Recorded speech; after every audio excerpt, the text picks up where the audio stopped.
Hello everyone, and welcome back to our engineering series. Today, we are diving into the core of finite element analysis. We are going to master the stiffness method. We will be analyzing an axially loaded stepped bar. Our objective is threefold. First, we will solve this problem using the traditional pen and paper analytical method to establish a baseline. Second, we will solve the exact same problem using the matrix stiffness method, the heart of modern engineering software. And finally, we will automate the entire process using Python and the NumPy library. Let's get started. Let's look at our physical system. We have a stepped bar that is fixed at the left end. It is subjected to multiple axial loads at different points. Let's break down the geometry. The bar is divided into three segments. Segment 1 has a length, L sub 1, of 5 meters. Segment 2 has a length, L sub 2, of 4 meters. And segment 3 has a length, L sub 3, of 2 meters. Now look at the loads. We have 10 kilonewtons applied at node 2, 15 kilonewtons at node 3, and 5 kilonewtons at the free end, node 4. For the material properties, we are using a standard modulus. Young's modulus, E, is 100 megapascals. The cross-section area, A, is 0.01 square meters. This gives us a stiffness factor, K, which equals E times A divided by L. Before we jump into complex matrices, we must trust the physics.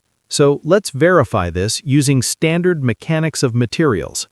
We know the formula for displacement is delta equals P times L divided by E times A. Let's calculate the internal forces in each section.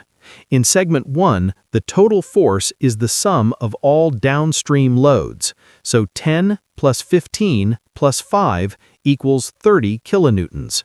In segment 2, it is 15 plus 5 equals 20 kilonewtons. In segment 3, it is just the final load, 5 kilonewtons. When we plug these into our displacement formula and sum them up, delta total equals delta 1 plus delta 2 plus delta 3. This gives us a total displacement at the free end of 0.24 meters. Keep this number in mind. This is our target. Now, let's switch gears to the finite element method. The first step is discretization. We break the system into nodes and elements. We have 4 nodes, labeled 1, 2, 3, and 4. These are the points where we calculate displacement. Connecting these nodes are 3 elements. Think of these elements as stiff springs. We are dealing with degrees of freedom. Since this is a 1D problem, each node can only move along the x-axis. Now we need to define the stiffness for each individual spring. The stiffness formula is K equals E times A divided by L. Based on our geometry, element 1 has a stiffness, K sub 1, of 200 kilonewtons per meter. Element 2, K sub 2, is 250. Element 3, K sub 3, is 500. In matrix form, a single element looks like a 2x2 grid. Row 1 is K minus K. Row 2 is minus K, K. This represents the push and pull relationship between 2 nodes. This is where the magic happens. We need to assemble these small matrices into one big global matrix. Since we have 4 nodes, our global matrix will be a 4x4 grid. We assemble it by superimposing the shared nodes. Look at the diagonal. At position 1, 1, we just have K sub 1. But look at position 2, 2. Node 2 connects element 1 and element 2. So we add their stiffnesses together, K sub 1 plus K sub 2. The same happens at node 3. When we plug in our numbers, the diagonal reads 200, 450, 750, and 500. Now we can write the full system equation. This is the famous formula F equals K times U. On the left, we have the force vector F. In the middle, the global stiffness matrix K, and on the right, the displacement vector U. Our goal is to solve for U, the unknown displacements at nodes 2, 3, and 4. However, we cannot solve this yet.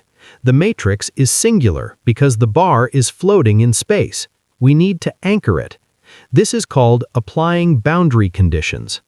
We know that the bar is fixed at node 1. Therefore, displacement U sub 1 equals 0. Because U sub 1 is 0, we can use the reduction method. We simply eliminate row 1 and column 1 from our calculation. We are left with a reduced 3 by 3 matrix that represents the active parts of the system. Now we have a solvable math problem. We have our reduced stiffness matrix, K, and we have our force vector, 10, 15, and 5.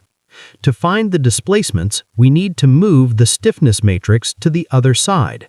Mathematically, this means finding the inverse of matrix K. We calculate K inverse and multiply it by the force vector. As you can see on the screen, the inverse matrix contains smaller decimal values, representing the flexibility of the system. Let's do the final calculation. K inverse times F. The result gives us the displacement vector. U sub 2 equals 0.15 meters. U sub 3 equals 0.23 meters. U sub 4 equals 0.24 meters. Look at that last number, 0.24. It matches our analytical solution perfectly. We have verified our matrix method. Now, doing matrix inversion by hand is slow.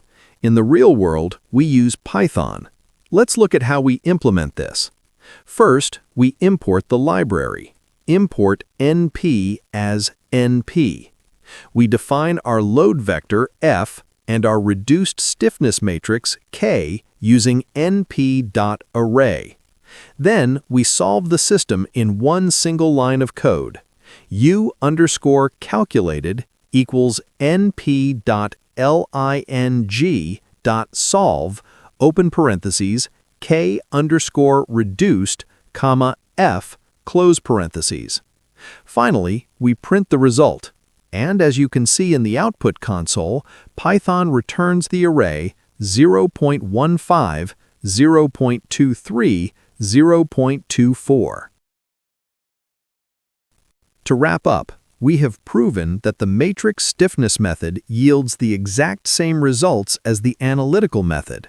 However, the advantage of the matrix method and using Python is scalability. We calculated 3 elements today, but with this code, we could easily calculate a structure with 3,000 elements in a fraction of a second. Thank you for your attention.